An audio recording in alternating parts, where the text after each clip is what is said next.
Kalau saya nanya ke kamu, apa sih arti gereja buat kamu? Apakah hanya bangunan besar tempat kita misa tiap minggu? Atau organisasi dengan banyak aturan? Hari ini kita akan bahas lebih dalam tentang gereja dan keterlibatanku. Dan percayalah, ini bukan sekedar teori, ini tentang identitas dan panggilan kita sebagai orang Katolik. Dalam Yohanes bab 20 ayat 21, Yesus bilang, "Damai sejahtera bagi kamu, sama seperti Bapa mengutus aku, demikian juga sekarang aku mengutus kamu." Dan di Matius bab 5 ayat 13 sampai dengan 14, Yesus tegas bilang, "Kamu adalah garam dunia, kamu adalah terang dunia." Artinya apa? Ini bukan pilihan, bukan kalau mau ya boleh, kalau enggak, ya nggak apa-apa. Ini perutusan. Setiap kita yang beriman dipanggil untuk jadi garam yang memberi rasa dan terang yang menuntun orang lain melihat kasih Allah. Nah, sekarang kita gali, apa itu gereja sebenarnya? Kata gereja berasal dari bahasa Yunani, eklesia, yang artinya orang-orang yang dipanggil keluar. Jadi jelas, kata gereja bukan soal gedung, tapi soal orang. Gereja Tuhan yang universal adalah semua yang telah menerima keselamatan melalui iman di dalam Yesus Kristus. Dan dalam prakteknya, gereja punya banyak bentuk persekutuan. 1. Ada PGPM atau pengurus gereja dan papa miskin. Lembaga paroki yang berperan sebagai dewan keuangan paroki, membina serta memajukan hidup iman dan ibadat, serta menyelenggarakan karya kerasulan, suci dan amal kasih, khususnya bagi umat yang membutuhkan atau berkekurangan. 2. Paroki adalah persekutuan umat Katolik di wilayah tertentu dalam keuskupan yang berada di bawah tanggung jawab uskup dan digembalakan oleh pastor paroki. 3. Lalu ada wilayah yang merupakan gabungan dari beberapa lingkungan. Persekutuan ini terdiri dari 3 sampai 8 lingkungan yang berdekatan secara teritorial, ditetapkan oleh pastor paroki serta berada dalam tata kelola dan reksa pastoral paroki.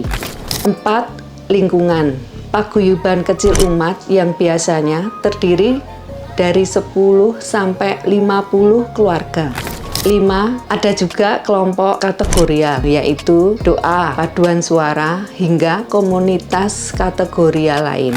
Kelompok kategorial adalah persekutuan umat beriman dalam paroki yang terbentuk berdasarkan kategori tertentu dan berada dalam pendampingan pastor paroki.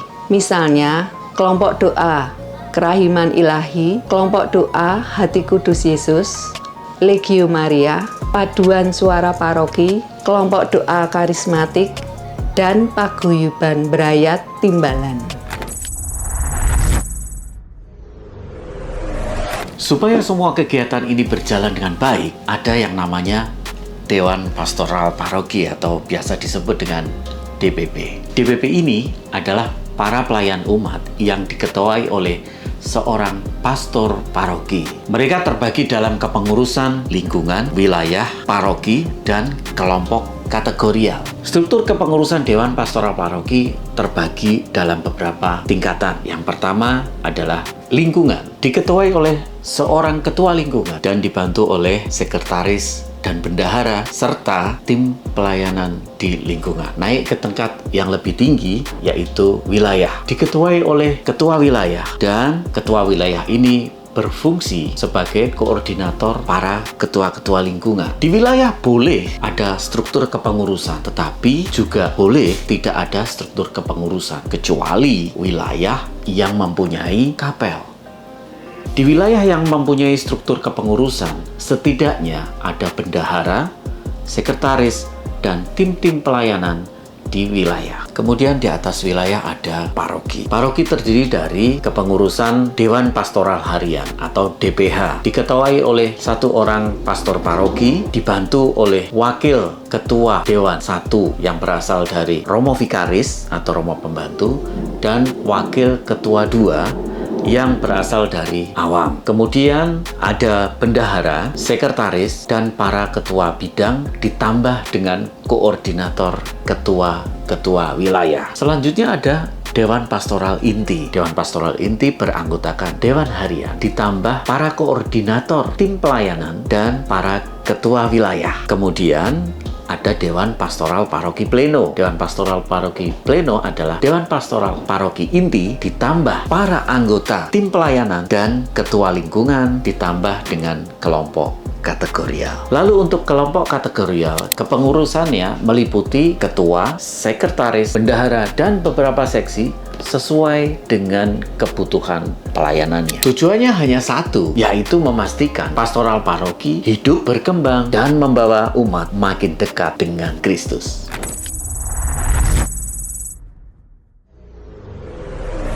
Teman-teman sekalian, inilah struktur Dewan Pastoral Paroki atau DPP. PGPM, yaitu Pengurus Gereja dan Papa Miskin, adalah lembaga gereja yang memberikan mandat kepada DPP untuk melaksanakan karya pastoral di paroki. Di dalam DPP sendiri ada beberapa tingkatan. Yang pertama adalah DPP harian, berisi ketua, wakil ketua 1 dan 2, sekretaris, bendahara, ketua bidang, serta koordinator ketua wilayah. Lalu ada DPP inti yang merupakan gabungan dari DPP harian ditambah ketua wilayah dan ketua tim pelayanan. Yang lebih luas lagi adalah DPP Pleno. Di sini anggotanya meliputi DPP inti ditambah ketua lingkungan, ketua kelompok kategorial, seluruh tim pelayanan, dan para tokoh umat.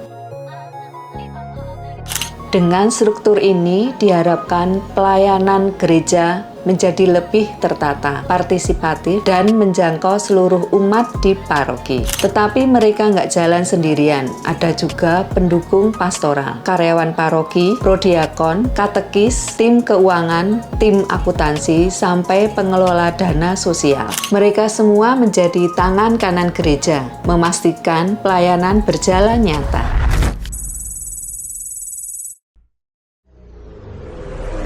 Semua ini mengarah pada satu hal, yaitu raksa pastoral paroki, yaitu segala kegiatan penggembalaan supaya umat makin kristiani, makin dewasa dalam iman, dan bisa menciptakan hidup yang dijiwai oleh keteladanan Kristus. Serta gereja dapat mencapai visi. Untuk visi di dalam gereja, paroki-paroki dilarang memiliki visi sendiri-sendiri, namun visi dijadikan menjadi satu, yaitu visi keuskupan yang diimplementasikan dalam RIKAS, Rencana Induk Keuskupan Agung Semarang, dan di breakdown setiap 5 tahunan di dalam ARDAS, Arah Dasar Keuskupan Agung Semarang. Ada 3 pilar utama, yaitu tata pengembalaan, tata administrasi, dan tata kelola harta benda.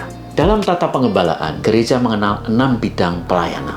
Yang pertama adalah bidang liturgi dan peribadatan. Yang kedua adalah bidang pewartaan dan evangelisasi. Yang ketiga adalah bidang pelayanan kemasyarakatan atau diakonia. Yang keempat adalah bidang paguyuban dan persaudaraan atau koinonia. Ditambah lagi dengan 2 bidang pendukung, yaitu bidang penelitian dan pengembangan atau bidang litbang dan bidang rumah tangga. Semua bidang-bidang pelayanan tadi itu bertujuan untuk mengimplementasikan dan melaksanakan 3 tugas Kristus, yaitu sebagai imam yang menguduskan, sebagai nabi yang mewartakan, dan sebagai raja yang mengembalakan. Nah teman-teman semua, mari kita lihat tabel raksa pastoral paroki.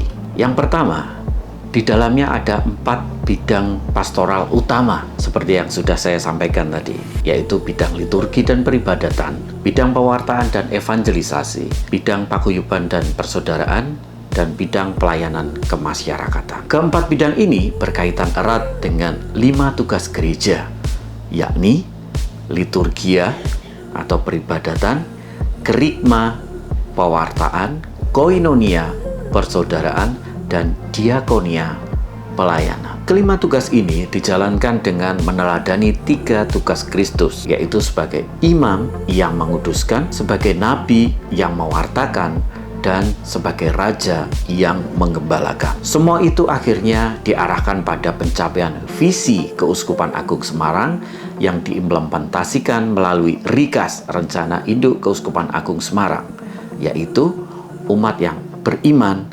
bermartabat, dan sejahtera.